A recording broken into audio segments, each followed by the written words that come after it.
খুব সহজ কয়েকটা কাজের আমরা নিয়ত করছি। যেমন আমরা একটা জনসেবা সেন্টার বানাবো নিয়ত করছি। এটা বানাবো এই কারণে, কারণ আমাদের এলাকার মানুষেরা তারা ঢাকায় গিয়ে কোনো সরকারি মেডিকেল দেওয়া লাগে, ওটা টিকিট কাটতেও পারে না, ওটা মেডিকেলটা চেনেও না, খুবই বিপদের মধ্যে পড়ে যায়। কোথায় থাকবে না থাকবে, বা মানে ডাক্তারটা কে দেখাবে না দেখাবে, রিপোর্ট গুলা ফাও রিপোর্ট করে নিলেও কিনা অনেক ঝামেলা, মানুষ কিন্তু এগুলো বুঝে ওঠে না। কারণ না কারণ তো ঢাকার সরকারি মেডিকেল চিকিৎসা নেওয়ার জন্য যাওয়াই লাগে। আমার কথাটা বুঝেন নাই?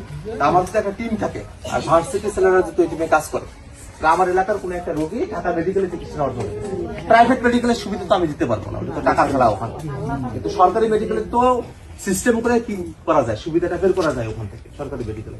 আমার যদি ওখানে একটা ভার্সিটি ছেলেকে আমি ওই রোগীর পরিবারের সাথে দিয়ে দিই, যে 8টা দিন 10টা দিন তারা ঢাকায় থাকলো, আমার দলের তরফ থেকে ওই ছেলেটা তার সাথে থেকে গেল, থাইকে গিয়া সে তো তার একটা স্পটেজ আছে, সেই নিজের চিকিৎসা কাটে নিয়ে এসে দিল, সেই ডাক্তারটাকে দেখায় দিল, সে আপনার সাথে থাকলো। সে যেহেতু বাজার ঘাট গুলো চলে, ঔষধটা কোন দোকান থেকে কেনা লাগবে নিয়ে গিয়ে দোকান থেকে ঔষধটা কিনে দিল।